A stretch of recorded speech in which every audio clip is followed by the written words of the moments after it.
सदाशिवसमारम्भां शङ्कराचार्यमध्यमाम् अस्मदाचार्यपर्यन्तां वन्दे गुरुपरम्पराम्। ईश्वरो गुरुरात्मेति मूर्तिभेदविभागिने व्योमवद्व्याप्तदेहाय दक्षिणामूर्तये नमः। मूकं करोति वाचालं पङ्गुं लङ्घयते गिरिं यत्कृपातमहं वन्दे परमानन्दसागरम्। ॐ सहना भवतु सहनौ भुनक्तु सह वीर्यं करवावहै तेजस्विनावधीतमस्तु मा विद्विषावहै। ॐ शान्ति शान्ति शान्तिः। आत्मानं चेत् विजानीयात् अयम् अस्मीति पुरुषः किमिच्छन् कस्य कामाय शरीरं मनुसंज्वरे। ಪರಮಾತ್ಮನ ಅನುಗ್ರಹದಿಂದ ಶ್ರೀಮತಿ ವಿಮಲಾನಂದ ಹಾಗೂ ಎಲ್ಲ ಪಂಚದಶಿ ಶ್ರೋತೃ ವರ್ಗವೇ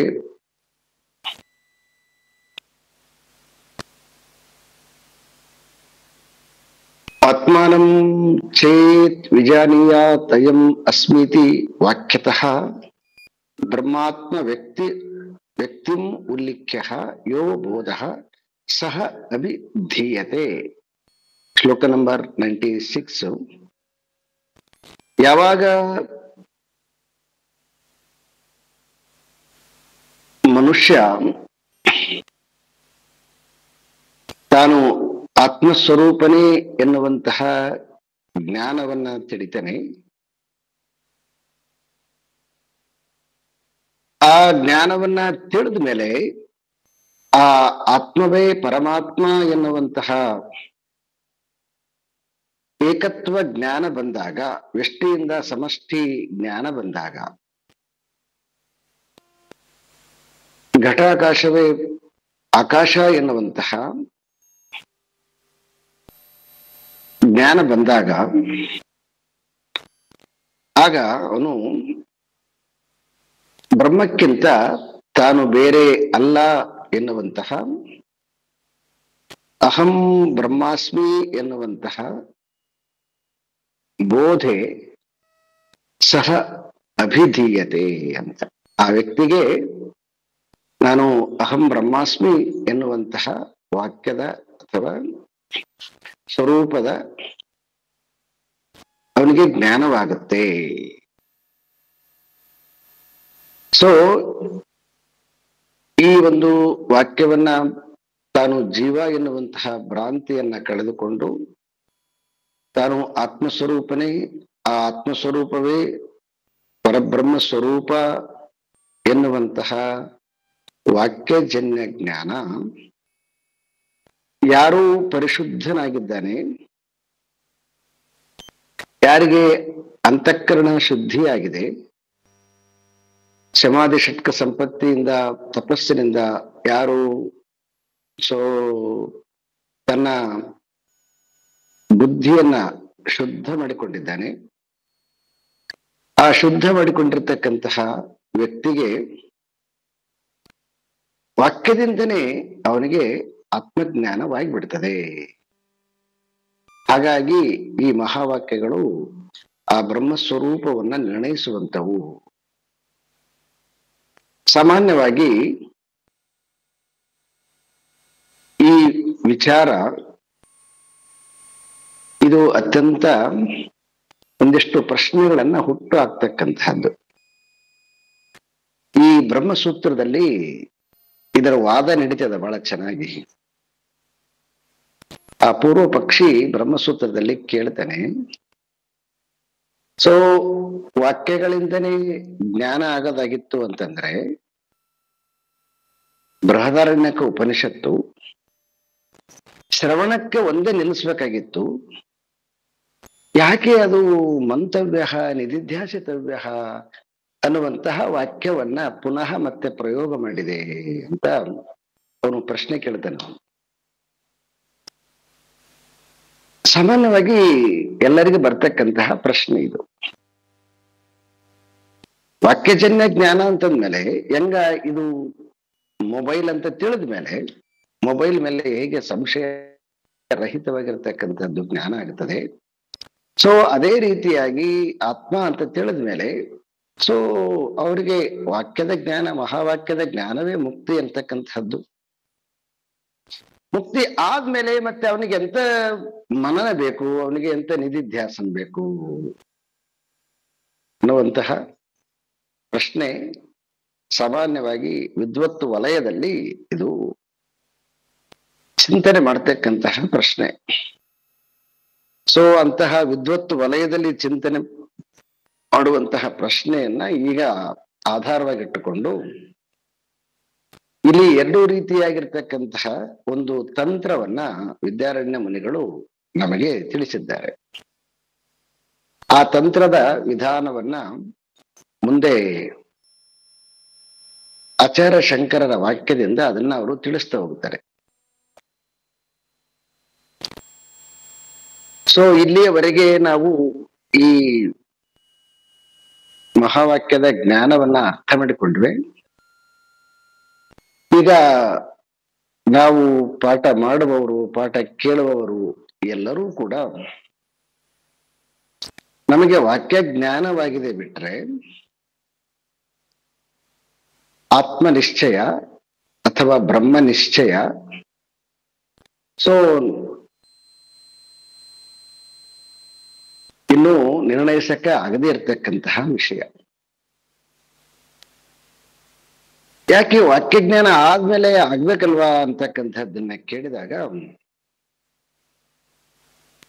ಸೊ ವಾಕ್ಯ ಅಂತಕ್ಕಂತಹದ್ದು ಶುದ್ಧವಾಗಿರ್ತಕ್ಕಂತಹ ಅಮೃತ.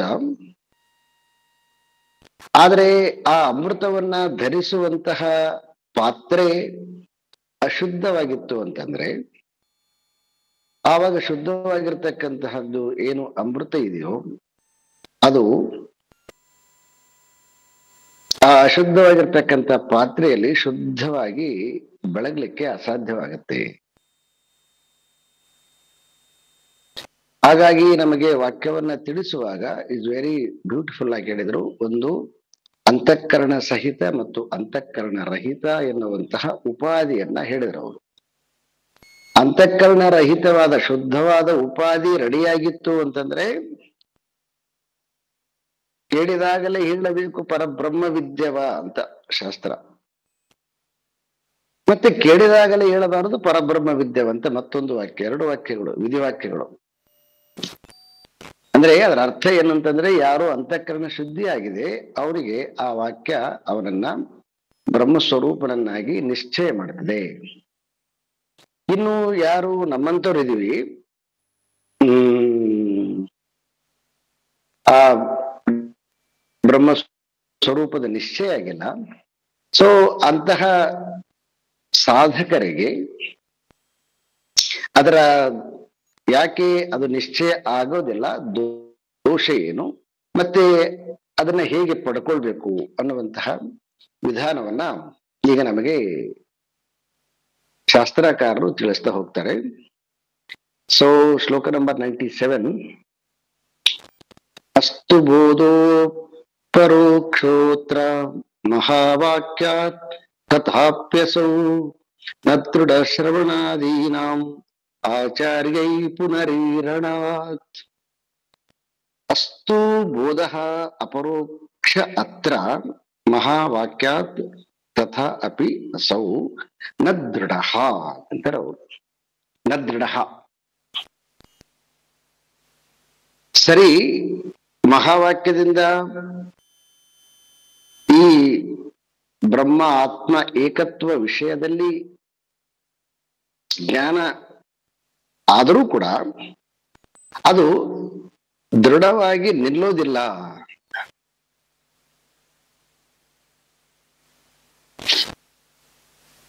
ಆ ಕಾರಣದಿಂದ ಶ್ರೀ ಮದಾಚಾರ್ಯರು ಅಂದ್ರೆ ಶಂಕರಾಚಾರ್ಯರು ಇದನ್ನ ಏನ್ ಮಾಡಿದ್ದಾರೆ ಅಂತಂದ್ರೆ ಪುನಃ ಮತ್ತೆ ಶ್ರವಣಾದೀನಾಂ ಪುನರೀರಣಾತ್ ಆಚಾರ್ಯ, ಮತ್ತೆ ಮತ್ತೆ ಶ್ರವಣವನ್ನ ಪುನಃ ಪುನಃ ಪುನಃ ಪುನಃ ಚಿಂತನೆಯನ್ನ ಮಾಡಬೇಕು, ಶ್ರವಣವನ್ನ ಕೇಳಬೇಕು, ಮನನವನ್ನ ಮಾಡಬೇಕು, ನಿಧಿಧ್ಯಾಸನವನ್ನ ಮಾಡಬೇಕು ಅಂತ ಹೇಳಿ ನಮಗೆ ಪುನಃ ಮತ್ತೆ ಈ ವಾಕ್ಯವನ್ನ ತಿಳಿಸಿದ್ದಾರೆ. ಎಲ್ಲಿ ತಿಳಿಸಿದ್ದಾರೆ? ಅದಕ್ಕೆ ಅವ್ರು ಹೇಳ್ತಿದ್ದಾರೆ, ಯಾವುದನ್ನ ತತ್ವಮಸಿ ಮಹಾವಾಕ್ಯವನ್ನ ವಾಕ್ಯವೃತ್ತಿಯಿಂದ ತೆಗೆದು ಆ ವಾಕ್ಯವೃತ್ತಿಯ 8 ಶ್ಲೋಕಗಳನ್ನ ನಾವು ಡಿಸ್ಕಸ್ ಮಾಡಿದ್ವೋ, ಅದೇ ವಾಕ್ಯವೃತ್ತಿಯ ಮುಂದಿನ 49ನೇ ಶ್ಲೋಕದಲ್ಲಿ ಪುನಃ ಶಂಕರರು ಈ ವಾಕ್ಯವೃತ್ತಿಯಲ್ಲಿ ಆ ತತ್ವಮಸಿ ಮಹಾವಾಕ್ಯವನ್ನ ನಿರ್ಣಯ ಮಾಡಿದ ಮೇಲೆ ಬರೆದಿರ್ತಕ್ಕಂತಹದ್ದು ಶ್ಲೋಕ ನಂಬರ್ 98. ಅಹಂ ಬ್ರಹ್ಮೇತಿ ವಾಕ್ಯಾರ್ಥ ಬೋಧೋ ಯಾವದ್ ದೃಢೀ ಭವೇತ್ ಶಮಾಧಿ ಸಹಿತಃ ತಾವತ್ ಅಭ್ಯಸ್ಯಚ್ಚ ಶ್ರವಣಾಧಿಕಂ. ಅಹಂ ಬ್ರಹ್ಮ ಇತಿ ವಾಕ್ಯರ್ಥ ಬೋಧಃ. ಸೊ ಈ ಮಹಾವಾಕ್ಯದ ವಿಚಾರದಿಂದ ಹುಟ್ಟಿರ್ತಕ್ಕಂತಹ ನಾನೇ ಬ್ರಹ್ಮ ಸ್ವರೂಪನಾಗಿದ್ದೇನೆ ಎನ್ನುವಂತಹ ಪ್ರತ್ಯಕ್ಷ ಜ್ಞಾನ ಅದು ಹಿಂದಿನ ಶ್ಲೋಕದಲ್ಲಿ ಹೇಳಿದ್ರು, ಅದು ನ ದೃಢ ಅಂತ ಹೇಳಿದ್ರು. ಹಾಗಾಗಿ ಆ ದೃಢವಾಗ್ಲಿಕ್ಕೆ ಕಾರಣ ಏನು ಅಂತಂದ್ರೆ ಶಮಾಧಿ ಸಹಿತ ತಾವತ್ ಅಭ್ಯಾಸ ಹೆಚ್ಚು ಶ್ರವಣಾಧಿಕಂ. ಶಮಾಧಿ ಸಹಿತ ಅಂತ ಶಮಾಧಿ ಸಹಿತ ಅಂತ ಶಬ್ದ ಪ್ರಯೋಗ ಮಾಡಿದ್ದಾರೆ ಅವರು. ಶಮಾಧಿ ಸಹಿತ ಅಂತಂದ್ರ ಶಮದಮಾದಿಗಳ ಸಹಿತ ಅಂತ ಅರ್ಥ. ಅಭ್ಯಸೇಚ್ಛ ಶ್ರವಣಾಧಿಕಂ, ಪುನಃ ಪುನಃ ಮತ್ತೆ ಒಂದು ಕಡೆಯಿಂದ ಶಮದಮಾದಿ ಷಟ್ಕ ಸಂಪತ್ತಿಗಳನ್ನ ಜೀವನದಲ್ಲಿ ಅನುಸರಿಸ್ತಾ ಬರಬೇಕು. It is a practice. ಶಮದಮಾದಿ ಅಂತಕ್ಕಂತಹ ಶಬ್ದ, ಶಮಾದಿ ಷಟ್ಕ ಸಂಪತ್ತಿ ಅಂತಕ್ಕಂಥ ಶಬ್ದ, 2 ವಾಕ್ಯಗಳು.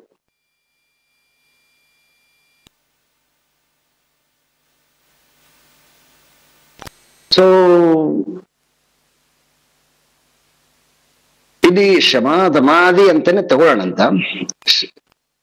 ಶಮಾಧಿ ಅಂತ ಹೇಳ್ಬಿಟ್ಟಿದ್ರೆ ಸಾಕಾಗ್ತತ್ತೇನು. ಶಮಾಧಿ ಸಹಿತ ಅಂತಕ್ಕಂಥದ್ದನ್ನ ರಾಮಕೃಷ್ಣ ಮಠದವರು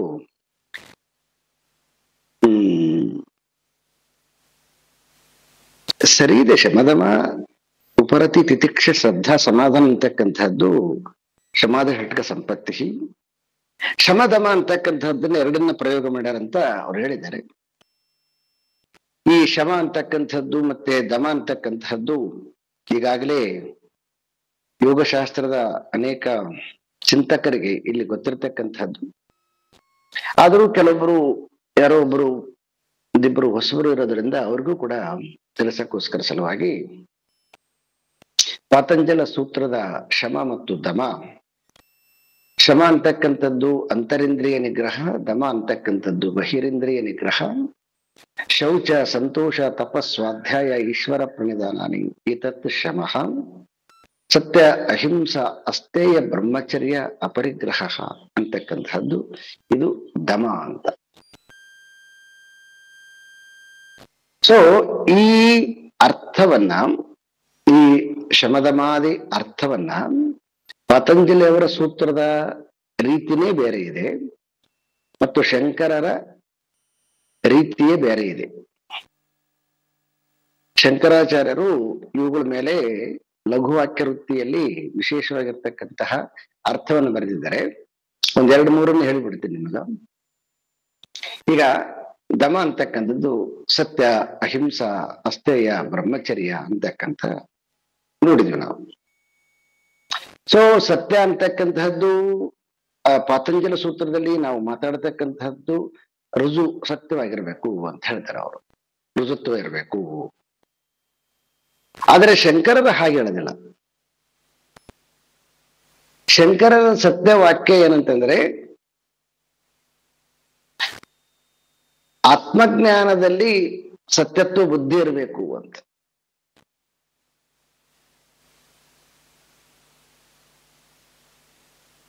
ಆತ್ಮಜ್ಞಾನದಲ್ಲಿ ಸತ್ಯತ್ವ ಬುದ್ಧಿ ಇರಬೇಕು.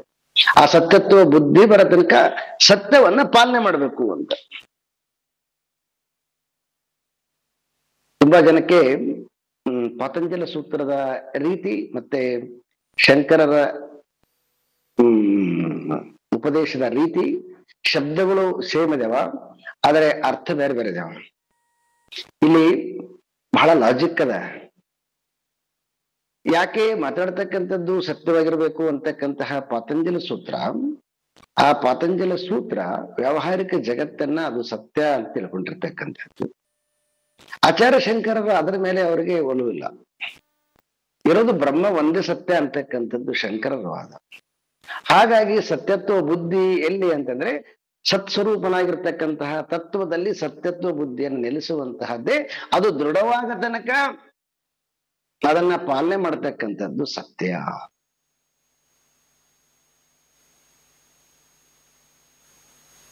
ಈ ಕಾನ್ಸೆಪ್ಟ್ ಮೇಲೆ ಶಂಕರರು ಪ್ರಯೋಗ ಮಾಡಿರ್ತಕ್ಕಂಥದ್ದು. ಇನ್ನು ಅಷ್ಟು ಹೇಳ್ಕೊಂಡು ಹೋದ್ರೆ ತುಂಬಾ ದೊಡ್ಡದಿದೆ, ಮತ್ತೆ ಅದು ಪಾಠನೆ ಮಾಡ್ಬೇಕಾಗತ್ತ. ಸುಮ್ನೆ ನಿಮಗೆ ಕಾನ್ಸೆಪ್ಟ್ ತೋರಿಸ್ತೆ. ಹಾಗೆ ಶಮ, ಈಗ ಒಂದು ದಮದ್ದು ಹೇಳಿದೆ, ಅದೇ ತರ ಶಮದ್ದು ಶೌಚ ಸಂತೋಷ ತಪಸ್ವಾಧ್ಯಾಯ ಅಂತಕ್ಕಂಥದ್ದು. ಶೌಚ ಅಂತಕ್ಕಂಥ ಶುಚಿತ್ವ ಅಂತಕ್ಕಂಥದ್ದು. ಈ ಶುಚಿತ್ವ ಅಂತಕ್ಕಂಥದ್ರ ಅರ್ಥ ಪತಂಜಲಿ ಅವ್ರದ್ದು ಬೇರೆ ಬೇರೆ ಇದೆ. ಪತಂಜಲಿ ಅವರು ನಾವು ಕುಳಿತುಕೊಡ್ತಕ್ಕಂತಹ ಪ್ಲೇಸು ಶುಚಿಯಾಗಿರ್ಬೇಕು, ನಾವು ಬಳಸ್ತಕ್ಕಂತಹ ಆಸನ ಶುದ್ಧವಾಗಿರ್ಬೇಕು, ಶರೀರ ಶುದ್ಧವಾಗಿರ್ಬೇಕು. ಈ ರೀತಿಯಾಗಿ ಶೌಚದ ಮೇಲೆ ಪತಂಜಲಿ ಅವರ ಸೂತ್ರ. ಆದರೆ ಶಂಕರದ್ದು ಸೂತ್ರ ಶೌಚದ ಮೇಲೆ ಇರ್ತಕ್ಕಂಥದ್ದು ಡಿಫ್ರೆಂಟ್ ಇದೆ. ಎಲ್ಲಿಯವರೆಗೆ ಚಿತ್ತದಲ್ಲಿ ಚಾಂಚಲ್ಯತೆ ಇದೆಯೋ, ಬ್ರಹ್ಮ ಸತ್ಯ ಅನ್ನುವಂತಹ ವಾಕ್ಯ ಎಲ್ಲಿ ತನಕ ಅದು ನಿಲ್ಲದಿಲ್ಲ ಅಂತಂದ್ರೆ, ಎಲ್ಲಿ ತನಕ ಅಶುದ್ಧಿ ಇದೆಯೋ ಆ ಅಶುದ್ಧಿಯನ್ನ ತೆಗೆ ತನಕ ಶೌಚವನ್ನ ಪಾಲನೆ ಮಾಡಬೇಕು.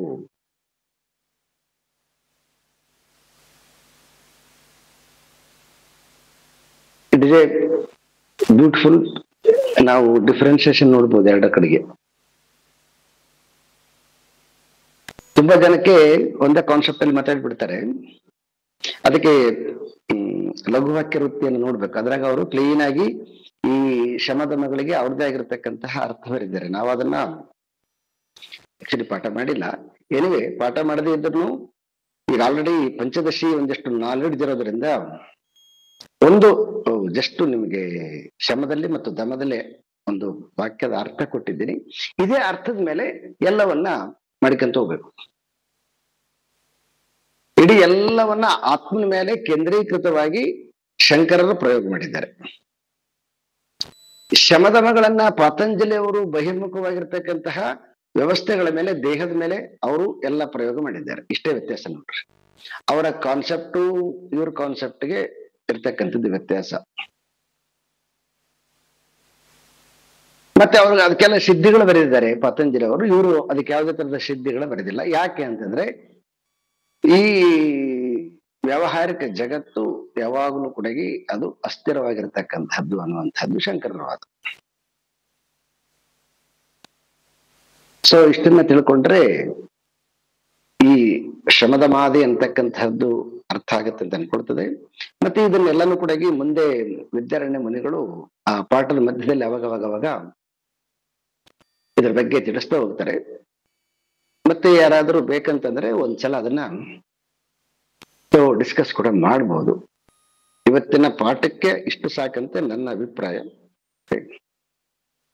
ಇಷ್ಟನ್ನ ಹೇಳಿದ್ಮೇಲೆ ಈಗ ಪೂರ್ವ ಪಕ್ಷಿ ಒಂದು ವಾದವನ್ನು ಎತ್ತಿಕೊಳ್ತಾನೆ. ಏನು ವಾದ ಅಂತಂದ್ರೆ, ಮತ್ತೆ ಮಹಾವಾಕ್ಯವೇ ವಾಕ್ಯಜನ್ಯ ಜ್ಞಾನವೇ ಪರೋಕ್ಷ ಜ್ಞಾನ, ಮತ್ತೆ ಅದು ಶಾಸ್ತ್ರಜ್ಞಾನ ಅಂತ ಹೇಳಿದ್ಮೇಲೆ ಇದರಿಂದ ಅರ್ಥ ಏನ್ ಬರ್ತದೆ, ಮತ್ತೆ ಶಾಸ್ತ್ರ ಸುಳ್ಳು ಹೇಳುತ್ತಂತ ಅರ್ಥ ಆಗತ್ತಲ್ವಾ ಅನ್ನುವಂತಹ ಒಂದು ವಾದ.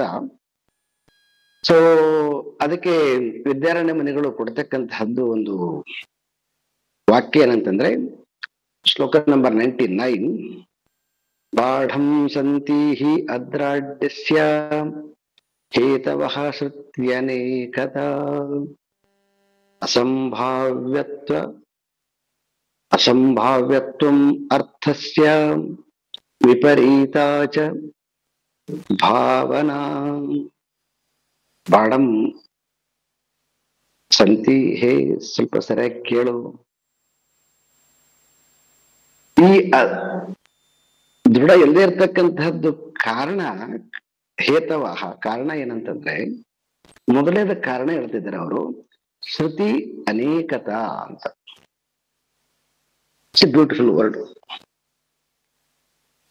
ಈ ಆತ್ಮಜ್ಞಾನ ವಿಚಾರದಲ್ಲಿ ಶ್ರುತಿ ಅಂದ್ರೆ ಉಪನಿಷತ್ತುಗಳು ಅನೇಕವಾಗಿ, ಒಂದೊಂದು ಉಪನಿಷತ್ತು ಒಂದೊಂದು ರೀತಿಯಾಗಿ ಆತ್ಮನ ಬಗ್ಗೆ ನಿಶ್ಚಯವನ್ನ ಮಾಡಿದೆ. ಈಗ ಐತರೇಯ ಉಪನಿಷತ್ತು ತಗೊಳ್ಳಿ. ಐತರೇಯ ಉಪನಿಷತ್ತು ಅದು ನಿರ್ಣಯಕ್ಕೆ ಬರ್ತಕ್ಕಂಥದ್ದು ವಾಕ್ಯ ಏನಂತಂದ್ರೆ, ಪ್ರಜ್ಞಾನಂ ಬ್ರಹ್ಮ ಅಂತ ಹೇಳುತ್ತೆ. ನೀವು ಐತರೇಯ ಉಪನಿಷತ್ತು ಋಗ್ವೇದದ್ದು, ಋಗ್ವೇದ ಮೊದಲನೇ ವೇದ. ದೆನ್ ಅದಾದ್ಮೇಲೆ ನೀವು ಎರಡನೇದು ಋಗ್ವೇದ ಆದ್ಮೇಲೆ ಯಜುರ್ವೇದ ತಗೊಳ್ಳಿ. ಯಜುರ್ವೇದದಲ್ಲಿ ನಿಮಗೆ ಬೃಹದಾರಣ್ಯಕ ಉಪನಿಷತ್ತು ಅಹಂ ಬ್ರಹ್ಮಾಸ್ಮಿ ಅಂತಕ್ಕಂಥದ್ದನ್ನು ನಿಲ್ಲಿಸ್ತಕ್ಕಂಥ. ದೆನ್ ಅದಾದ್ಮೇಲೆ ನೀವು ಸಾಮವೇದಕ್ಕೆ ಬನ್ನಿ. ಸಾಮವೇದದಲ್ಲಿ ಛಾಂದೋಗ್ಯ ಉಪನಿಷತ್ತು ತತ್ವಮಸಿಯನ್ನ ತಿಳಿಸ್ತಕ್ಕಂಥದ್ದು. ಹಾಗೆ ಅಥರ್ವಣ ವೇದಕ್ಕೆ ಬಂದಿರಿ ಅಂತಂದ್ರೆ ಅಥರ್ವಣ ವೇದದ ಮಾಂಡಕ್ಯ ಉಪನಿಷತ್ತು ನಿಮಗೆ ಅಯಮಾತ್ಮ ಬ್ರಹ್ಮ ಅಂತಕ್ಕಂಥ ತಿಳಿಸ್ತಕ್ಕಂಥದ್ದು. ಇಷ್ಟು 4 ವೇದಗಳು, ಈ 4 ವಾಕ್ಯಗಳು ಬೇರೆ ಬೇರೆ ಇದಾವ. ಪ್ರಜ್ಞಾನಂ ಬ್ರಹ್ಮನೇ ಬೇರೆ, ಅಹಂ ಬ್ರಹ್ಮಾಸ್ಮಿನೇ ಬೇರೆ, ತತ್ವಮಸಿನೇ ಬೇರೆ, ಅಯಮಾತ್ಮ ಬ್ರಹ್ಮನೇ ಬೇರೆ. ಮತ್ತೆ ಇದು ಅಲ್ಲದೇನೆ ಈ ಮಹಾವಾಕ್ಯವನ್ನ ನಿರ್ಣಯ ಮಾಡುವಾಗ ಅವಾಂತರ ವಾಕ್ಯಗಳನ್ನ ಕೂಡ ನೋಡಿದ್ವಿ ನಾವು. ಅವಾಂತರ ವಾಕ್ಯದಲ್ಲಿ ನಾವು ನೋಡಿದಾಗ ತೈತ್ತಿರೀಯ ಉಪನಿಷತ್ತು ಆನಂದಂ ಬ್ರಹ್ಮ ಅಂತ ಹೇಳಿದ.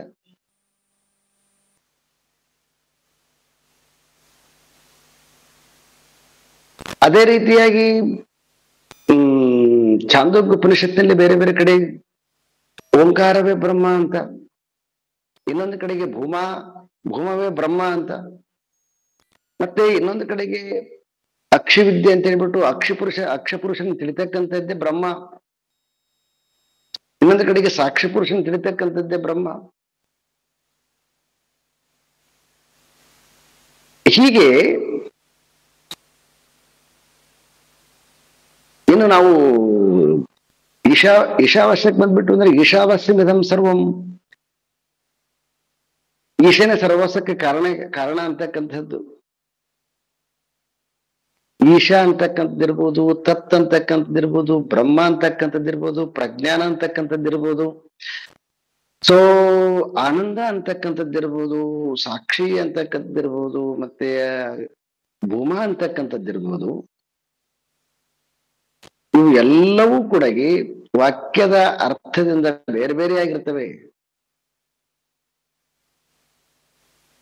ಹೀಗೆ ನಮಗೆ ಶ್ರುತಿ ಅನೇಕದ ಅಂದ್ರೆ ಶ್ರುತಿ ಅನೇಕ ರೀತಿಯಾಗಿ ಈ ಆತ್ಮನ ಬಗ್ಗೆ ಹೇಳುತ್ತ. ಇದು ಮೊದಲನೇದು ಬರ್ತಕ್ಕಂತಹ ಮೊದಲನೆಯ ಕನ್ಫ್ಯೂಸ್ ಇದು. ಇನ್ನು ಎರಡನೇ ಕನ್ಫ್ಯೂಸ್ ಏನು ಅಂತಂದ್ರೆ ಅಸಂಭಾವ್ಯತ್ವ ಅಂತ, ಅಸಂಭಾವ್ಯತ್ವ ಅರ್ಥಸ್ಯ ಅಂತ. ಅಸಂಭಾವ್ಯತ್ವ ಅಂತಕ್ಕಂಥದ್ದು ಏನಂತಂದ್ರೆ, ಈ ಯಾವುದನ್ನ ನಾವು ಏಕವಾಗಿರ್ತಕ್ಕಂತಹ ಬ್ರಹ್ಮ ಅಂತ ಏನ್ ಕರಿತೀವಿ, ಇದು ಸಂಭವನೀಯ ಅಲ್ಲ. ಸಂಭವನೀಯ ಅಲ್ಲ ಅಂತಂದ್ರೆ ಅರ್ಥ ಇಂಪಾಸಿಬಲ್ ಅಂತ ಅರ್ಥ ಅಲ್ಲ. ಸಂಭವ ಅಂತಕ್ಕಂಥರ ಅರ್ಥ ಏನಂತಂದ್ರೆ ಇಂದ್ರಿಯಗಳಿಗೆ, ಇಂದ್ರಿಯಗಳಿಂದ ತಿಳಿಯುವಂತಹ ಜ್ಞಾನ ಅಲ್ಲ ಇದು. ಜಗತ್ತೆಂಗದಂದ್ರೆ ನಮಗೆ ಇಂದ್ರಿಯಗಳಿಂದ ಸ್ಪಷ್ಟವಾಗಿ ತಿಳಿತದ. ಹಾಗಾಗಿ ನಮಗೆ ಸತ್ಯ ಅಂತಕ್ಕಂಥದ್ದು ಹೆಂಗ್ ನಿರ್ಧಾರ ಮಾಡ್ತೀವಿ ಅಂದ್ರೆ ಪ್ರತ್ಯಕ್ಷ ಜ್ಞಾನ. ಯಾವುದನ್ನ ಕಣ್ಣಿಂದ ನೋಡ್ತೀವಿ, ಯಾವುದನ್ನ ಕಿವಿಯಿಂದ ಕೇಳ್ತೀವಿ, ಯಾವುದನ್ನ ಸ್ಪರ್ಶ ಮಾಡ್ತೀವಿ, ಯಾವುದನ್ನ ನಾಲಿಗೆಗೆ ರಸನೇಂದ್ರಿಯವನ್ನ ತಗೊಳ್ತೀವಿ, ಯಾವುದನ್ನ ಮೂಗಿಗೆ ವಾಸನೆಗಳ ಮುಖಾಂತರವಾಗಿ ನಾವು ನಿರ್ಣಯ ಮಾಡ್ತೀವಿ ಇದು ಇದು ಇದು ಇದು ಅಂತ ಹೇಳ್ಬಿಟ್ಟು. ಆದ್ರೆ ಈ ಶ್ರುತಿ ಹೇಳ್ತಕ್ಕಂತಹ ಯಾವುದು ಆತ್ಮ ಇದೆ, ಯಾವುದು ಬ್ರಹ್ಮ ಇದೆ, ಇದು ಅಸಂಭಾವಿತ್ವ. ಅಂದ್ರೆ ಇಂದ್ರಿಯಕ್ಕೆ ಅಗೋಚರವಾಗಿರ್ತಕ್ಕಂಥದ್ದು. ಮತ್ತೆ ಯಾವ ಇಂದ್ರಿಯಕ್ಕೆ ಅಗೋಚರವಾಗಿರ್ತಕ್ಕಂಥದ್ದು ಯಾವಾಗಲೂ ನಮ್ಮ ಕಲ್ಪನೆಗೆ ಅಸಾಧ್ಯವಾಗಿರ್ತಕ್ಕಂಥದ್ದು. ಸೊ ಆ ಕಾರಣದಿಂದ ಏನಾಗುತ್ತೆ ಅಂತಂದ್ರೆ ಅಲ್ಲಿ ಕೂಡ ನಿಶ್ಚಯ ಮಾಡೋದ್ರಲ್ಲಿ ಕಷ್ಟ ಆಗತ್ತೆ ಮನುಷ್ಯನಿಗೆ. ಇದು ಎರಡನೇದು ದೋಷ. ಇನ್ನು ಮೂರನೇದು ವಿಪರೀತಾಚ ಭಾವನಾ. ವಿಪರೀತ ಭಾವನೆ ಅಂತಕ್ಕಂಥದ್ದು ಮೂರನೇದು. ಮೊದಲನೇದು ಶ್ರುತಿ ಅನೇಕದ, ಎರಡನೇದು ಆ ಪರಬ್ರಹ್ಮ ವಸ್ತು ಅಲೌಕಿಕವಾಗಿರ್ತಕ್ಕಂಥದ್ದು. ನಮ್ಮ ಜ್ಞಾನ ಎಲ್ಲವೂ ಕೂಡ ಲೌಕಿಕವಾಗಿರ್ತಕ್ಕಂತಹ ಇಂದ್ರಿಯ ಜನ್ಯ ಜ್ಞಾನದ ಮೇಲೆನೆ ನಮ್ಮದು ಎಲ್ಲವೂ ಕೂಡ ನಿರ್ಧಾರ ಇರೋದ್ರಿಂದ ಸಹಜವಾಗಿ ಅದರ ಮೇಲೆ ಸಂಶಯ ಬರುತ್ತೆ. ಇದು ಮೂರನೇದಾಗಿ ವಿಪರೀತ ಭಾವನೆ ಅಂತಕ್ಕಂಥದ್ದು ಏನಂತಂದ್ರೆ, ಸೊ ಸಾಮಾನ್ಯವಾಗಿ ನಮ್ಮ ಎಲ್ಲರಿಗೂ ಕೂಡ ಯಾವುದು ನಾನು ಅಂತಂದ್ರೆ, ನಾನು ಅಂತಕ್ಕಂಥದ್ದು ಈ ಕರ್ತ ಭೋಕ್ತನಾಗಿ ಏನು ಜೀವನವನ್ನ ಮಾಡ್ತೀನಿ, ಇದು ಗಾಢವಾಗಿ ಇರ್ತಕ್ಕಂಥದ್ದು. ಅಷ್ಟು ಸುಲಭವಾಗಿ ಈ ಕರ್ತ ಭೋಕ್ತ ಹೋಗೋದಿಲ್ಲ. ಇದಕ್ಕೆ ಒಂದು ಸುಂದರವಾಗಿರ್ತಕ್ಕಂತಹ ಎಕ್ಸಾಂಪಲ್, ಲೌಕಿಕವಾಗಿರ್ತಕ್ಕಂತಹ ಎಕ್ಸಾಂಪಲ್. ನಾವು ಹಳ್ಳಿಯಲ್ಲಿರುವಾಗ ಒಬ್ರಿಗೆ ಈ ಮಿಲಿಟರಿಯಲ್ಲಿ ಅವ್ರಿಗೆ ಸೆಲೆಕ್ಟ್ ಆದ್ರು. ಮಿಲಿಟರಿಯಲ್ಲಿ ಸೆಲೆಕ್ಟ್ ಆದ್ಮೇಲೆ ಸೊ ಅವನು ಹೋದ ಮಿಲಿಟರಿಗೆ. ಅದು ಸ್ಟಾರ್ಟಿಂಗ್ ಅಲ್ಲೇನೆ ಆ ಕಡೆಗೆ ನಾರ್ತ್ ಕಡೆ ಹಾಕ್ಬಿಟ್ರು ಅವನ್ನ. ಹೌದಾ? ಸೊ ಅವನು ಯಾವಾಗಲೂ ಕೂಡ ಅವನು ಮನೆ ಬಿಟ್ಟು ಹೋಗದೇ ಇರ್ತಕ್ಕಂಥವನು. ಮತ್ತೆ ಆಮೇಲೆ ಮಿಲಿಟರಿ ಬಗ್ಗೆ ಆ ಮಿಲಿಟರಿದೇನು ಕೆಲಸ ಇದೆ, ದೇಶ ಸೇವೆ ಅಂತಕ್ಕಂಥದ್ದು ಅವನು ಚೆನ್ನಾಗಿ ಓದಿರೋದ್ರಿಂದ ಅತ್ಯಂತ ಶ್ರೇಷ್ಠವಾಗಿರ್ತಕ್ಕಂತಹ ಕೆಲಸ. ಹಾಗಾಗಿ ಅದರ ಮೇಲೆ ಬಹಳ ವಿಪರೀತವಾಗಿರ್ತಕ್ಕಂತಹ ಒಂದು ಗಾಢ ಗೌರವ. ಸೊ ಬಹಳ ಖುಷಿಯಿಂದ ಹೋದವನು, ಬಹಳ ಖುಷಿಯಿಂದ ಹೋದ. ಆದ್ರೆ ಅವನಿಗೆ ಏನಾಯ್ತು ಏನು ಗೊತ್ತಿಲ್ಲ. ಅಲ್ಲಿ ಅವನಿಗೆ ಒಂದು 6 ತಿಂಗಳು ಕೆಲಸ ಮಾಡ್ಲಿಕ್ಕಾಗಲ್ಲ ಅವನಿಗೆ. ಯಾಕಂತಂದ್ರೆ ಅವನಿಗೆ ಯಾವಾಗಲೂ ಕೂಡ ಮನೆ ಕಡೆಗೇನೆ ಅವನಿಗೆ ಯೋಚನೆ ಶುರುವಾಗ್ಬಿಟ್ಟಿದೆ. ಅವನಿಗೆ ಅದೇನು ಓದಿದ್ನಲ್ವಾ, ಅದು ಓದಿರ್ತಕ್ಕಂಥದ್ದು ಆದರ್ಶ ಏನಾಯ್ತು, ಆದರ್ಶ ಇಲ್ಲಿರುವಾಗ, ಅವ್ರ ಜೊತೆಯಲ್ಲಿ ಇರುವಾಗ, ಮನೆಗಳಲ್ಲಿ ಅಪ್ಪ ಅಮ್ಮನ ಜೊತೆಯಲ್ಲಿ ಇರುವಾಗ, ಅಣ್ಣ ತಮ್ಮಂದ್ರ ಜೊತೆಯಲ್ಲಿ ಇರುವಾಗ, ಊರವ್ರ ಜೊತೆ ಇರುವಾಗ ಇದಕ್ಕಿಂತ ಅದು ಅತ್ಯಂತ ಶ್ರೇಷ್ಠವಾಗಿರ್ತಕ್ಕಂಥದ್ದು ಅಂತ ಆದರ್ಶ. ಆದ್ರೆ ಅಲ್ಲಿ ಹೋದ್ಮೇಲೆ ಏನಾಯ್ತು ಅಂತಂದ್ರೆ ಇದ್ರ ಸೆಳೆತ ಸಿಕ್ಕಾಪಟ್ಟೆ ಆಗ್ಬಿಟ್ಟಿತು. ಇದು ಸೆಳೆತ ಸಿಕ್ಕಾಪಟ್ಟಗಳಿಗೆ. ಸೊ ಅವನೇನ್ ಮಾಡಿದ, ಸ್ಲೋಲಿ ಆ ಆದರ್ಶ ನಿಲ್ಲಕ್ಕಾಗಲ್ಲ ಅವನಿಗೆ, ರಿಸೈನ್ಮೆಂಟ್ ಬಂದ್ಬಿಟ್ಟ. ಇದು ಭಾರಿ ಅಧ್ಯಾತ್ಮದ ಸಾಧಕರಿಗೆ ಈ example is very very important example. ಇದು ತುಂಬಾ ಜನ ಸಾಧಕರು ನನ್ನ ಈ ಒಂದು 20 ವರ್ಷದ ಜೀವನದಲ್ಲಿ ನಾನು ನೋಡ್ತಾ ಇದ್ದಿದ್ದು, ಈ ಆಸಕ್ತಿಯಿಂದ ತುಂಬಾ ಏನೋ ಒಂದು ಆದರ್ಶ ತಗೊಂಡು, ಸನ್ಯಾಸ ತಗೊಂಡು ಅಥವಾ ಯಾವುದೋ ಒಂದು ದೀಕ್ಷೆ ತಗೊಂಡು ಏನು ಒಂದೇ ಕ್ಷಣಕ್ಕ ಎಲ್ಲ ಮನೆ ಬಿಟ್ಬಿಟ್ಟು ಬಂದ್ಬಿಡ್ತಾರೆ. ಚೆನ್ನಾಗಿ ಎಲ್ಲ ಏನು ಸ್ಟಾರ್ಟಿಂಗ್ ಅಲ್ಲಿ ನೋಡ್ಬೇಕು, ಅಷ್ಟು ಸಂಪೂರ್ಣವಾಗಿ ಅದರಲ್ಲಿ ತೊಡಗಿಸ್ಕೊಳ್ತಾರೆ. ಆದ್ರೆ ಯಾವಾಗ ನಿಧಾನವಾಗಿ ನಿಧಾನವಾಗಿ ನಿಧಾನವಾಗಿ ನಿಧಾನವಾಗಿ ನಿಧಾನವಾಗಿ ನಿಧಾನವಾಗಿ ಆ ಶ್ರದ್ಧೆ ಅಲ್ಗಡ್ತ ಬಂದ್ಬಿಡ್ತದ. ಯಾಕೆ ಅಂತಂದ್ರೆ ಜೊತೆಯಲ್ಲಿ ಇರುವಾಗ ಅದರದ್ದು ಸೆಳೆತ ಏನಿದೆಯೋ ಅದು ಸ್ವಲ್ಪ ಮರವಾಗಿರ್ತದ. ಯಾವಾಗ ನೀವು ಅದರಿಂದ ದೂರ ಆಗ್ರಿ, ಅವಾಗ ಅದರದ್ದು ಫೋರ್ಸ್ ಎಷ್ಟು ಅಂತಕ್ಕಂಥದ್ದು ಗೊತ್ತಾಗುತ್ತದೆ. ಇದೆಲ್ಲನೂ ಕೂಡ ದೃಢ ಇಲ್ಲದೆ ಆವೇಶದಿಂದ, ಆದರ್ಶದಿಂದ ಯೋಗ ಜೀವನವನ್ನ, ಅಧ್ಯಾತ್ಮ ಜೀವನವನ್ನ ಸಾಧಿಸುವಂತವರಿಗೆ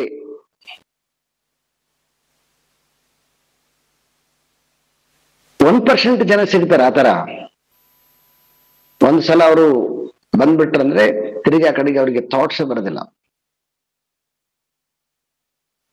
ಒಮ್ಮೆ ರಮಣ ಮಹರ್ಷಿಗಳು ತಮ್ಮ ಊರನ್ನ ಬಿಟ್ಟು ಬೆಟ್ಟ ಎತ್ತಿಬಿಟ್ರು ಅಂತಂದ್ರೆ ತಿರುಗಿ ಆ ಕಡೆ ಪ್ರಶ್ನೆ ಇಲ್ಲ. ಅದು ತುಂಬಾ ಶುದ್ಧಿಯಾಗಿರ್ತಕ್ಕಂಥದ್ದು, ದೃಢ, ಅಷ್ಟು ಅದು 100ಕ್ಕೆ 100ರಷ್ಟು ದೃಢವಾಗಿರ್ತಕ್ಕಂಥದ್ದು. ಸಾಮಾನ್ಯವಾಗಿ ಯಾಕೆ ನಾನು ಯಾವಾಗಲೂ ಕೂಡ ಈ ವಿಷಯವನ್ನು ಹೇಳ್ತಂತಂದ್ರೆ, ಯಾಕೆ ಮನೆಯಲ್ಲಿದ್ದದನ್ನ ಪ್ರಾಕ್ಟೀಸ್ ಮಾಡಿ ಅಂತಂದ್ರೆ, ಮನೆಯಲ್ಲಿದ್ದು ಪ್ರಾಕ್ಟೀಸ್ ಮಾಡೋದು ತುಂಬಾ ಸುಲಭ.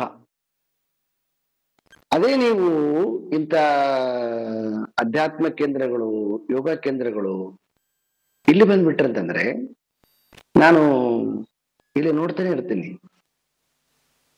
ಆ ಕಡೆಯಿಂದ ಬಂದವರಿಗೆ ಇದು ತುಂಬಾ ಚೆನ್ನಾಗಿದೆ ಅಂತಾರೆ. ಆದ್ರೆ ತುಂಬಾ ಜನ ಇಲ್ಲಿರೋರಿಗೆ ಆ ಕಡೆನೇ ಮುಖ.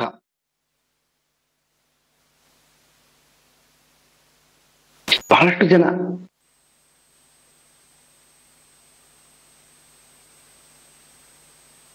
ಇದು ಅತ್ಯಂತ ಗೌಪ್ಯವಾಗಿರ್ತಕ್ಕಂಥ ಮಾಯಾ ಅಂತ ಹೇಳ್ತೀವಿ ಇದನ್ನ. ಒಂದು ರೀತಿಯಿಂದ ಗೊತ್ತೇ ಆಗೋದಿಲ್ಲ ಇದು.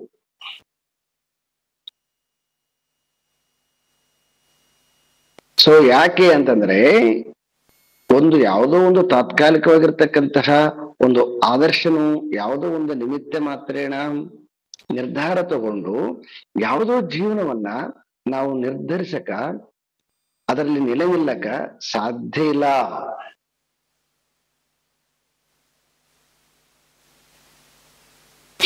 ಸೊ ಇದಕ್ಕೆ ತುಂಬಾ ಆಳವಾಗಿರ್ತಕ್ಕಂತಹ ಅಧ್ಯಯನದಿಂದ ನಿಶ್ಚಯ ಬಂದ ಮೇಲೆ ಅವಾಗಿದು ಸಾಧ್ಯ ಆಗತ್ತೆ. ಯಾಕಂತಂದ್ರೆ ಈ ಸಂಸಾರದ ಬೇರುಗಳು,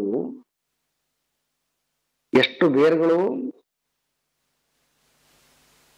ಅಶ್ವತ್ಥಮೇನಂ ದೃಢ ಎಂದು ಗೀತೆ, ಊರ್ಧ್ವಮೂಲ ಅದಶಾಕಂ ಅಶ್ವತ್ಥಂ ಪ್ರಾಹುರಭೂಯಂ ಛಂದಾಂಸಿ ಯಸ್ಯ ಪರ್ಣಾನಿ ಯಸ್ತಂ ವೇದ ಸ ವೇದವಿತ್ ಅದಶ್ವರ್ಧಂ ಪ್ರಸ್ಥಾಸ್ತಸ್ಯ ಶಾಖಾಃ ಗುಣ ಪ್ರವೃದ್ಧ ವಿಷಯಾಲಾಹ. ಸೊ 15ನೇ ಅಧ್ಯಾಯ, ಅಷ್ಟು ಶ್ಲೋಕಗಳು. ಹೆಂಗ ಅಶ್ವತ್ಥ ಮರದ ಬೇರುಗಳು ಹೊರಗಡೆ ಏನ್ ಕಾಣೋದಿಲ್ಲ, ಆದ್ರೆ ಅದ್ರ ಆಳ ಎಷ್ಟಿರ್ತಾವಂತಂದ್ರೆ ಅದ್ರದ್ದು ಆಳ ಅಷ್ಟು ಇರ್ತದೆ. ಹಾಗಾಗಿ ಅದು ಸೊ ನೂರಾರು ವರ್ಷಗಳ ಕಾಲ ಮರ ದೃಢವಾಗಿ ನಿಲ್ಲುತ್ತೆ ಅದು.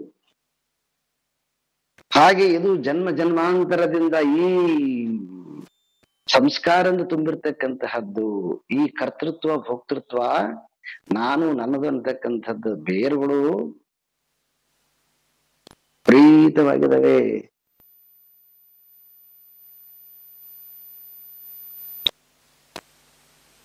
ಸೊ ಇದಕ್ಕೆ ಒಂದ್ಸಾರಿ ಒಂದು ಕಥೆ ಹೇಳಿದ್ದೆ, ಮತ್ತೆ ಇನ್ನೊಂದ್ಸಾರಿ ಕಥೆಯನ್ನು ನೆನಪು ಮಾಡೋಣ.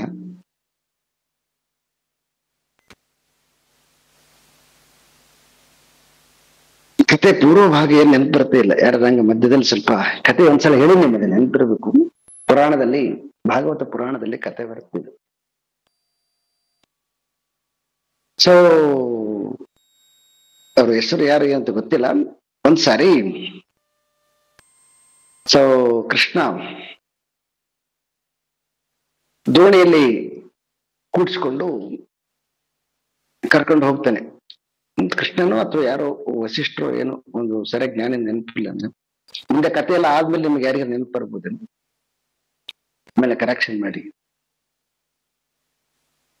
ಸೊ ಈ ಎಷ್ಟೆಲ್ಲ ಸತ್ಸಂಗವನ್ನ ಕೇಳಿದ್ಮೇಲೆ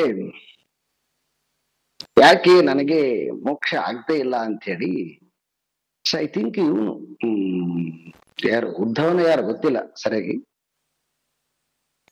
ಅದಕ್ಕೆ ಕೃಷ್ಣ ಏನ್ ಮಾಡ್ತಾನೆ ಅಂತಂದ್ರೆ ನದಿಯಲ್ಲಿ ಕರ್ಕೊಂಡು ಹೋಗ್ತಾನೆ. ನದಿಯಲ್ಲಿ ಕರ್ಕೊಂಡು ಬಹಳ ದೂರ ಕರ್ಕೊಂಡು ಹೋಗ್ತಾನೆ. ಬಹಳ ದೂರ ಕರ್ಕೊಂಡು ಹೋದ್ಮೇಲೆ ಅಲ್ಲಿ ದೂರದಲ್ಲಿ ಒಂದು ಬೆಟ್ಟ. ಸೊ ಅದು ಬೆಟ್ಟ ಹೆಂಗಂತಂದ್ರೆ ಹೊಳಿತೇ ಇರ್ತದೆ ಅದು ಹೆಂಗ. ಸೊ ಬೆಳ್ಳಿ, ರಜತ ಬೆಟ್ಟ. ಕೃಷ್ಣ ತೋರಿಸ್ತಾನ ಆ ಬೆಟ್ಟವನ್ನ ತೋರಿಸ್ಮೇಲೆ ಹೊಳಿತಾ ಇರ್ತಕ್ಕಂಥ ಬೆಟ್ಟ. ಅವಾಗ ಹೇಳ್ತಾನ ಅಲ್ಲಿ ಕಾಣತಕ್ಕಂಥದ್ದು ಬೆಟ್ಟ ಯಾವ್ದದು, ರಜತ ಬೆಟ್ಟ ಅಂತ ಅಂದ್ರೆ ಅದೇನದು ಬರೀ ಬೋನ್ಸ್ ಅಂತ ಹೇಳ್ತಾನ. ಆ ಬೋನ್ಸ್ ಎಷ್ಟಿರ್ಬೇಕು ಅಂದ್ರೆ ಅದನ್ನ ಕೌಂಟ್ ಮಾಡಕ್ ಸಾಧ್ಯ ಇಲ್ಲ. ಅಷ್ಟು ಬೋನ್ಸ್ಗಳು, ನಾವು ಜನ್ಮ ಜನ್ಮಾಂತರದಿಂದ ನಮ್ಮ ದೇಹದ ಬೋನ್ಸ್ಗಳು ಅಷ್ಟು ಒಂದು ಪರ್ವತದಷ್ಟಿದಾವೆ.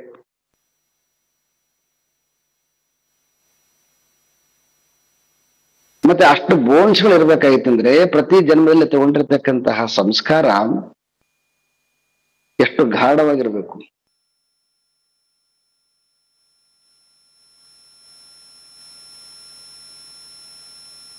ಸೊ ಆ ಕಾರಣದಿಂದ ಏನು ಆತ್ಮ ಅಂತ ಹೇಳಿದ ತಕ್ಷಣಕ್ಕೆ ಆತ್ಮಜ್ಞಾನ ಆಗಿಬಿಡುತ್ತೆ ಅಂತ ಅರ್ಥ ಅಲ್ಲ.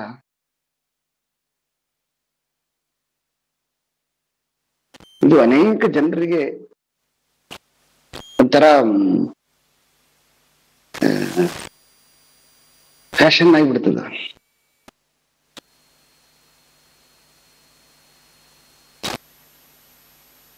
ಅಂತರಂಗದಲ್ಲಿ ಸಂದರ್ಭ ಬರೋ ತನಕ ಏನು ಗೊತ್ತಾಗೋದಿಲ್ಲ. ಇದು ನಾನು ಎಷ್ಟು ವೈರಾಗ್ಯವಂತ ಇದ್ದೀನಿ ಅಂತ ಹೇಳ್ಬಿಟ್ಟು ಯಾವ್ದನ್ನ ಬೋರ್ಡ್ ಹಾಕೊಂಡು ಇಡ್ಬೇಕಾ?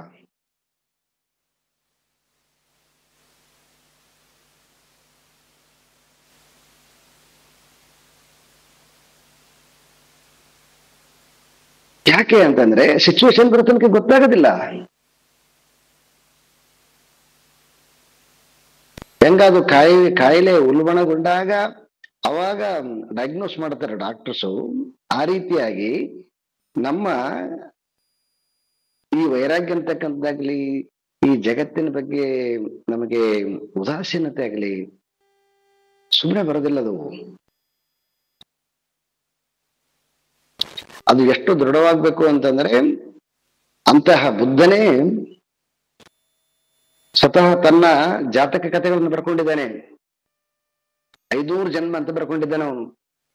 500 ಜನ್ಮದಲ್ಲಿ ಒಬ್ಬ ಸಾಧಕನಾಗಿ ಮಾಡಿರ್ತಕ್ಕಂಥ ಕಾರ್ಯ, ಒಂದೊಂದು ಜನ್ಮದಲ್ಲಿ ಒಂದೊಂದನ್ನು ಸಾಧಿಸಿರ್ತಕ್ಕಂಥದ್ದನ್ನ ಹೇಳ್ಕೊಂತ ಬರ್ತಾನವ. ಕೊನೆಗೆ ಅವನು ಸಿದ್ಧಾರ್ಥನಾದಾಗ ಸಂಪೂರ್ಣವಾಗಿರ್ತಕ್ಕಂತಹ ಸಿದ್ಧಿಯನ್ನ ಪಡ್ಕೊಂಡು ಬುದ್ಧನಾದ ಅಂತ.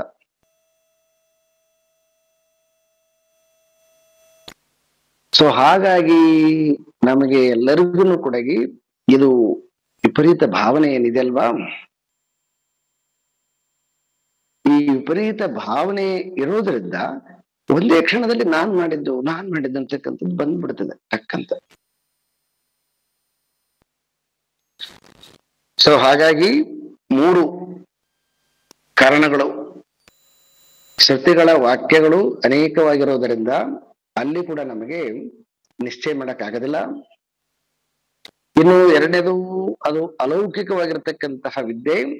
ಅಲೌಕಿಕವಾಗಿರ್ತಕ್ಕಂತಹ ವಿದ್ಯೆ ನಾವು ಲೌಕಿಕ ಜ್ಞಾನದಿಂದ ಪಡೆದುಕೊಳ್ಳಿಕ್ಕೆ ಅಷ್ಟು ಸುಲಭ ಅಲ್ಲ. ಇನ್ನು ಮೂರನೇದಾಗಿ, ಈ ಜೀವನಾಗಿ ಕರ್ತ ಅಂತಕ್ಕಂಥದ್ದು ಅತ್ಯಂತ ಗಾಢವಾಗಿರುವಾಗ ಅವಾಗಲೂ ಕೂಡ ನಮಗೆ ಸೊ ಅದನ್ನ ಪಡ್ಕೊಳಕ್ಕಾಗೋದಿಲ್ಲ. ಈಗ ನೋಡಿ, ಈ ರಾಘವೇಂದ್ರ ಸ್ವಾಮಿಗಳು, ಮಂತ್ರಾಲಯ ರಾಘವೇಂದ್ರ ಸ್ವಾಮಿಗಳು, ಸೊ ಮಂತ್ರಾಲಯದ ರಾಘವೇಂದ್ರ ಸ್ವಾಮಿಗಳ ಇತಿಹಾಸವನ್ನ ನೀವು ಸಿನಿಮಾಗಳಲ್ಲಿ ನೋಡಿದ್ದೀರಿ. ಸೊ ಪ್ರಾರಬ್ಧ ವಶಾತ್ ಅವರು ಮದುವೆ ಕೂಡ ಆಗ್ತಾರೆ, ಮಗು ಕೂಡ ಆಗತ್ತೆ. ಆದರೆ ಸನ್ಯಾಸ ತಗೊಳ್ತಾರೆ. ಸನ್ಯಾಸ ತಗೊಂಡಾಗ ಆ ಸನ್ಯಾಸ ತಗೊಳ್ತಕ್ಕಂಥ ಗಂಡನ ನೋಡ್ಬಿಟ್ಟು ಅವಳಿಗೆ ತಡ್ಕೊಳಕ್ಕಾಗೋದಿಲ್ಲ, ಸೂಸೈಡ್ ಮಾಡಿಕೊಂತಾಳೆ. ಪತ್ನಿ ಸೂಸೈಡ್ ಮಾಡಿಕೊಂಡಾಗ ಅವರು ಏನಾದ್ರೂ ಚಿತ್ತ ಸ್ವಲ್ಪ ಕದಲಿತೆ ನೋಡ್ರಿ, ಅವ್ರಿಗೆ ಅಪರಾಧ ಮನೋಭಾವನೆ ಬಂತ.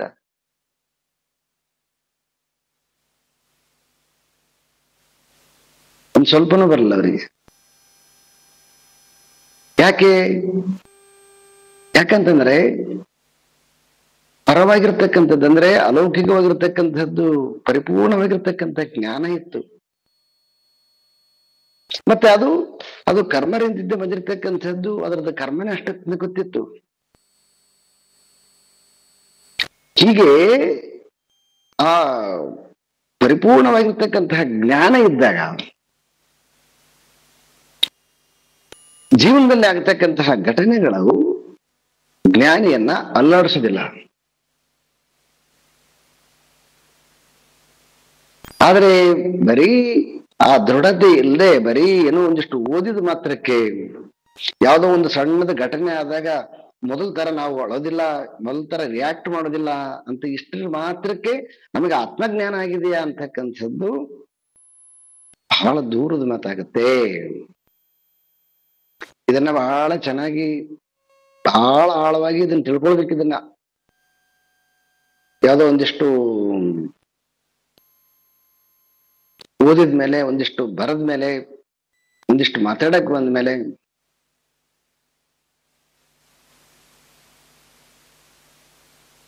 ಆತ್ಮಜ್ಞಾನ ಅಂತಕ್ಕಂಥದ್ದು ದೃಢ ಆಗೋದಲ್ಲ. ಆತ್ಮಜ್ಞಾನ ಕೇಳ್ತೀವಿ ಅಷ್ಟೇ.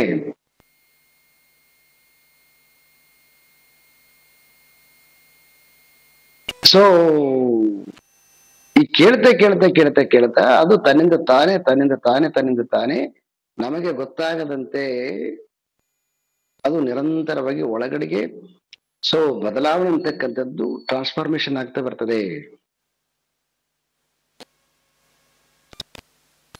ಯಾಕೆ ಇಷ್ಟು ಇದು ಆಳದಂತಂದ್ರೆ, ಈಗ ನೀವು ಐತರೇಯ ಉಪನಿಷತ್ತು ನೋಡಿದ್ದೀರಿ. ಐತರೇಯ ಉಪನಿಷತ್ತಿನಲ್ಲಿ ಪ್ರಾಣ ಅಂತಕ್ಕಂಥದ್ದು ಅಂಗಾಲಿನಿಂದ ಸೇರಿಕೊಳ್ತು, ಪ್ರಜ್ಞೆ ಅಂತಕ್ಕಂಥದ್ದು ತಲೆಯ ನೆತ್ತಿಯನ್ನು ಸೇರಿಕೊಳ್ತು ಅಂತ ಐತರೇಯ ಉಪನಿಷತ್ತು ಮಾತಾಡುವಾಗ ಹೇಳಿದ್ದೀನಿ, ನೆನಪಿದೆಯೇ? ಸೊ ಈ ದೇಹ ಅಂತೇನು ಕರಿತೀವಿ, ಈ ದೇಹವನ್ನ ಹಿಡಿದಿಟ್ಕೊಂಡಿರ್ತಕ್ಕಂಥದ್ದು ಪ್ರಾಣ. ನೀವು ಮನಸ್ಸನ್ನ ದಾಟಬಹುದು, ಆದ್ರೆ ಪ್ರಾಣ ತತ್ವವನ್ನು ದಾಟೋದು ಭಾರಿ ಕಷ್ಟ. ಯಾಕಂತಂದ್ರೆ ಪ್ರಾಣದಲ್ಲಿ ಇರ್ತಕ್ಕಂಥದ್ದು, ಹಸಿವು ಇರ್ತಕ್ಕಂಥದ್ದು ಪ್ರಾಣದಲ್ಲಿ, ತೃಷೆ ಇರ್ತಕ್ಕಂಥದ್ದು ಪ್ರಾಣದಲ್ಲಿ, ಕಾಮ ಇರ್ತಕ್ಕಂಥದ್ದು ಪ್ರಾಣದಲ್ಲಿ, ಕ್ರೋಧ ಇರ್ತಕ್ಕಂಥದ್ದು ಪ್ರಾಣದಲ್ಲಿ, ಸಾವು ಇರ್ತಕ್ಕಂಥದ್ದು ಪ್ರಾಣದಲ್ಲಿ. ಈ ಪ್ರಾಣ ನಮ್ಗೆ ಎಲ್ಲಿ ಪರಿಚಯ ಆಗ್ಯದ? ಸುಮ್ಮನೆ ಒಂದಿಷ್ಟು ಮನಸ್ಸನ್ನ ಏಕಾಗ್ರ ಮಾಡಬೇಕು, ಭಾವನೆಗಳನ್ನ ಹತೋಟಿಲಿ ಇಟ್ಕೊಳ್ಬೇಕು, ಜನರಲ್ ಆಗಿ ಮಾತಾಡ್ತೀವಿ. ಆದ್ರೆ ಯಾರಿಗೆ ಅಸೆ ತೃಷಗಳಲ್ಲಿ, ಕಾಮದಲ್ಲಿ, ಮರಣದಲ್ಲಿ, ಸಾವಿನ ಬಗ್ಗೆ ಎಲ್ಲಿ ಈ ಪ್ರಾಣತತ್ವವನ್ನು ನಾವು ಮೀರಿದ್ದೀವಿ? ಹೊರಗಿಂದ ಬಿಟ್ಬಿಡಿ.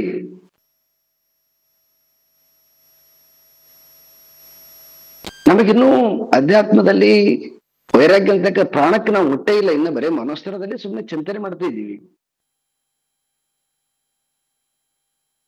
ದೇಹವನ್ನ ಹಿಡಿದಿಟ್ಕೊಂಡಿರ್ತಕ್ಕಂಥದ್ದು ಪ್ರಾಣ. ಎಲ್ಲಿಯವರೆಗೆ ಪ್ರಾಣದ ಮೇಲೆ ವಿಜಯವನ್ನ ಸಾಧಿಸದಿಲ್ವೋ ಅಲ್ಲಿ ತನಕ ಬರೀ ಜ್ಞಾನ ಆಗಿರ್ತದೆ, ದೃಢ ಆಗೋದಿಲ್ಲ ಅದು. ಎಲ್ಲಿಯವರೆಗೆ ನಮಗೆ ಪ್ರಾಣದ ಮೇಲೆ ಸಂಪೂರ್ಣವಾಗಿರ್ತಕ್ಕಂತಹ ಹಿಡಿತ ಬರ್ತದೆ, ಪ್ರಾಣವನ್ನ, ಅದಕ್ಕೆ ಹಠಯೋಗದಲ್ಲಿ ಬಹಳ ಬ್ಯೂಟಿಫುಲ್ ಆಗಿ ಅದನ್ನ ಊರ್ಧ್ವಮುಖ ಮಾಡಬೇಕು ಅಂತ ಬರೀತಾರೆ ಅವರು.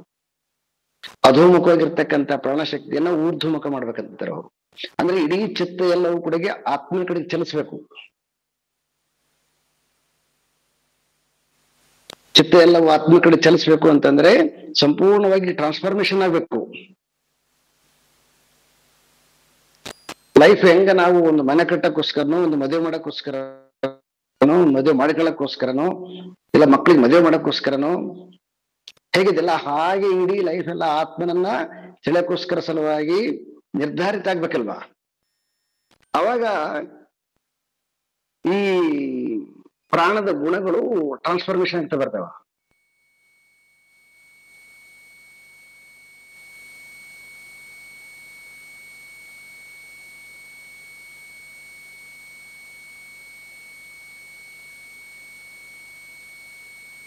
ಇಲ್ಲಿಯವರೆಗೆ ಪ್ರಾಣದ ಗುಣಗಳು, ಪ್ರಾಣದ ಏನು ಸ್ವಭಾವ ಬದಲಾವಣೆ ಆಗೋದಿಲ್ಲ. ಸೊ ಅಲ್ಲಿ ತನಕ ಬರೀ ಶ್ರವಣ ಆಗತ್ತೆ. ಸೊ ಹಾಗಾಗಿ ಅದು ಮನನ ಆಗ್ಬೇಕು ಅಂತಂದ್ರೆ ನಮ್ಮ 2ನೇ ಸ್ತರದಲ್ಲಿ ಈ ಪ್ರಾಣದ ಸ್ತರದಲ್ಲಿ ಟ್ರಾನ್ಸ್ಫಾರ್ಮೇಶನ್ ಆಗ್ಬೇಕು, ಬದಲಾವಣೆ ಆಗ್ಬೇಕು. ಸೊ ಅಲ್ಲಿಯವರೆಗೆ ಆತ್ಮದ ದೃಢತ್ವ ಸಾಧ್ಯ ಆಗೋದಿಲ್ಲ. ಸೊ ಆ ಕಾರಣದಿಂದ ವಿದ್ಯಾರಣ್ಯ ಮುನಿಗಳು ಬಹಳ ಬ್ಯೂಟಿಫುಲ್ ಆಗಿ ಕಾರಣವನ್ನ ಕೊಟ್ಟರು. ಸೊ ಈ ಕಾರಣವನ್ನ ಹೇಳಿ ಇದನ್ನ ಮತ್ತೆ ಬೇರೆ ಬೇರೆ ರೀತಿಯಾಗಿ ಇದನ್ನ ಅನಾಲಿಸಿಸ್ ಮಾಡ್ತಾರೆ. ಇದಕ್ಕೊಂದು ಅವ್ರ ಎಕ್ಸಾಂಪಲ್ ಕೊಡ್ತಾರೆ. ಶಾಖಾ ವೇದಾತ್ ಕಾಮ ವೇದಾತ್ ಶ್ರುತಂ ಕರ್ಮಾನ್ಯಥಾನ್ಯಥಾ ಏವಂ ಏವಮತ್ರಾಪಿ ಮಾ ಶಂಕಿತು ಯತಃ ಶ್ರವಣಮಾಚರೇತ್. ಶಾಖಾ ವೇದಾತ್ ಕಾಮ ವೇದಾತ್ ಶ್ರುತಂ ಕರ್ಮಾನ್ ಯಥಾ ಅನ್ಯಥಾ. ಅವರು ಪೂರ್ವ ಮೀಮಾಂಸೆಯನ್ನ ಒಂದು ಉದಾಹರಣೆಯಾಗಿ ತೆಗೆದುಕೊಂಡಿದ್ದಾರೆ. ಪೂರ್ವ ಮೀಮಾಂಸದಲ್ಲಿ ಶಾಖಾಭೇದ ಅಂಡ್ ಶಾಖಾಭೇದ, ಶಾಖಾ ಅಂತಂದ್ರೆ ಸೊ ಈ ವೇದಗಳಲ್ಲಿ ಮತ್ತೆ ಅನೇಕ ಉಪ ಭಾಗಗಳಿದಾವ. ಅವಕ್ಕೆಲ್ಲನೂ ಭೇದ ಅಂತ ಕರಿತಾರ, ಶಾಖೆ ಅಂತ ಕರಿತಾರ. ಹೆಂಗ ಒಂದೊಂದು ಈಗ ಇದನ್ನ ತಗೊಳ್ಳಿ ನೀವು, ಯಾವುದು ಅಂತಂದ್ರೆ ಯಜುರ್ವೇದ ತಗೊಳ್ಳಿ. ಯಜುರ್ವೇದದಲ್ಲಿ ಕೃಷ್ಣ ಯಜುರ್ವೇದನೆ ಬೇರೆ, ಶುಕ್ಲ ಯಜುರ್ವೇದನೆ ಬೇರೆ. ಮತ್ತೆ ಶುಕ್ಲ ಯಜುರ್ವೇದವನ್ನ ಕೃಷ್ಣ ಯಜುರ್ವೇದವನ್ನ ಅಧ್ಯಯನ ಮಾಡತಕ್ಕಂತಹ ಮತಗಳಲ್ಲಿ ವ್ಯತ್ಯಾಸಗಳಿದ್ದಾವ. ಇರಲಿ, ಅದು ತುಂಬಾ ಏನು ಅದು ವೈಯಕ್ತಿಕವಾಗಿರ್ತಕ್ಕಂಥದ್ದು, ಜನರಲ್ ಆಗಿ ಮಾತಾಡೋಣಂತ. ಇಲ್ಲಿ ನಮಗೆ ವಿದ್ಯಾರಣ್ಯ ಮುನಿಗಳು ಹೇಳ್ತಕ್ಕಂಥದ್ದು ಏನಂತಂದ್ರೆ, ಪ್ರತಿಯೊಬ್ಬ ಪೂರ್ವಮೀಮಾಂಸ ಅಂದ್ರೆ ಏನು ನಾವು ಸಂಸಾರದಲ್ಲಿ ಈ ಕೆಲವೊಂದು ಕಾಮನೆಗಳನ್ನ ಬಯಸಿ ಏನು ಪೂಜೆಗಳನ್ನ ಮಾಡ್ತೀವಿ, ಆ ಕಾಮನೆಗಳನ್ನ ಬಯಸಿ ಪೂಜೆಯನ್ನ ಮಾಡುವಾಗ ಪೂಜೆಯ ವಿಧಾನಗಳು, ಫಲಗಳ ಆಧಾರದ ಮೇಲೆ ಪೂಜೆಯ ವಿಧಾನಗಳು ಬೇರೆ ಬೇರೆಯಾಗಿರ್ತವೆ.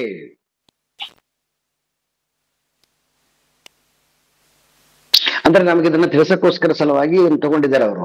ಅಂದ್ರೆ ಹೆಂಗ ಒಂದು ಲೌಕಿಕದಲ್ಲಿ ಕೂಡ ಏನಾದರೂ ಒಂದು ಪಡ್ಕೊಳ್ಳೋಕ್ಕೋಸ್ಕರ, ಈಗ ನೋಡಿ ಎಲ್ಲ ವಿದ್ಯಾರ್ಥಿಗಳು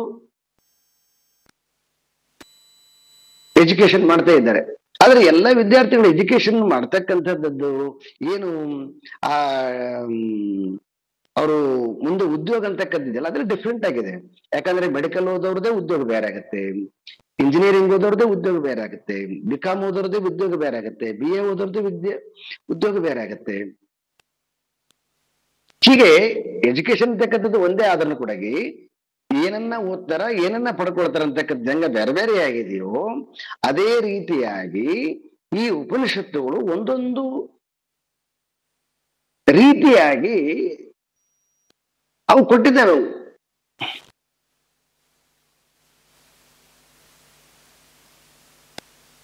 ಸೊ ಹಾಗಾಗಿ ಹೆಂಗ ಶಾಖಾಭೇದದಿಂದ ಆ ಕಾಮ ಅಂತಂದ್ರೆ ಬಯಕೆಗಳಿಗೆ ಅನುಗುಣವಾಗಿರ್ತಕ್ಕಂತಹ ಫಲಗಳು ಹೇಗೆ ಬೇರೆ ಬೇರೆಯಾಗಿರ್ತಾವೋ, ಏವಂ ಅತ್ರಾಪಿ ಮಾ ಶಂಕೀತ್ ಯತಃ ಶ್ರವಣಂ ಆಚರೇ.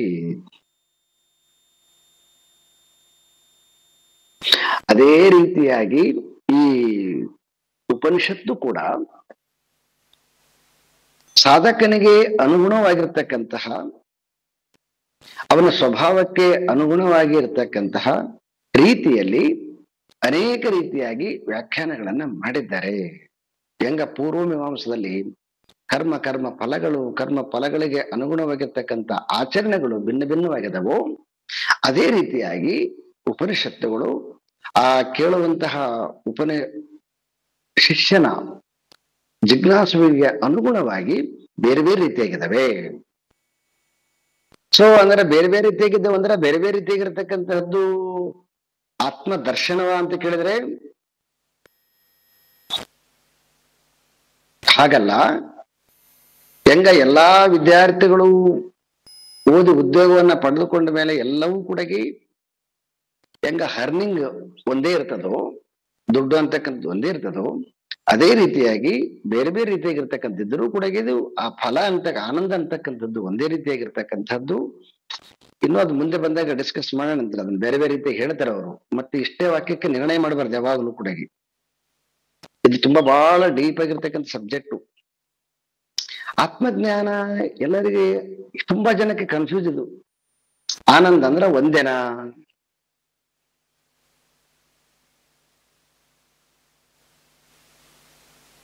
ಅನೇಕ ರೀತಿಯಾಗಿರ್ತಕ್ಕಂಥದ್ದು. ಯಾಕಂದ್ರೆ ಅನಂತನಾಗಿರ್ತಕ್ಕಂಥ ಪರಮಾತ್ಮ ಬಹಳ ಜನಕ್ಕೆ ಕನ್ಫ್ಯೂಸ್ ಇದು. ಎಲ್ಲ ಒಂದೇ ಅಲ್ರಿ? ಮುಕ್ತಿ ಅಂತಕ್ಕಂಥದ್ದು ಎಲ್ಲ ಒಂದೇ ಅಲ್ರಿ? ಇಲ್ಲ, ಮುಕ್ತಿ ಅಂತಕ್ಕಂಥದ್ದು ದ್ವೈತರ ಮುಕ್ತಿನೇ ಬೇರೆ, ಅದ್ವೈತದ ಮುಕ್ತಿನೇ ಬೇರೆ, ವಿಶಿಷ್ಟ ಅದ್ವೈತದ ಮುಕ್ತಿನೇ ಬೇರೆ, ಉಪಾಸನ ಮುಕ್ತಿ ಬೇರೆ, ಯೋಗದ ಮುಕ್ತಿ ಬೇರೆ, ಬೇರೆ ಬೇರೆ ಇದಾವ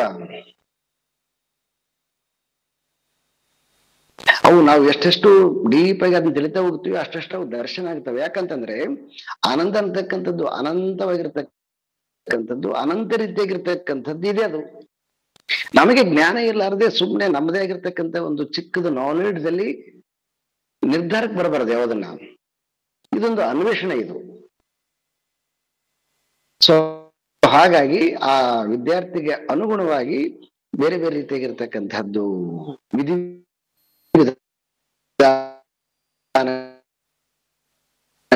ಅಂತಕ್ಕಂತಹ ಸಂದೇಹ ಪಡಬೇಡ ಅಂತ ಹೇಳ್ಬಿಟ್ಟು ಒಂದ್ ಸ್ವಲ್ಪ ಆಶ್ವಾಸನೆ ಕೊಟ್ಬಿಟ್ಟು ಇದ್ರ ಬಗ್ಗೆ ಮತ್ತೆ ಹೇಳ್ತಾರೆ, ನೋಡುವ.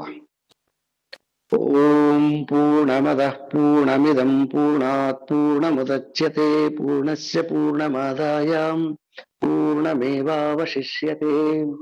ಓಂ ಶಾಂತಿ ಶಾಂತಿ ಶಾಂತಿ. ಹರಿ ಓಂ. ಶ್ರೀ ಗುರುಭ್ಯೋ ನಮಃ. ಹರಿ ಓಂ.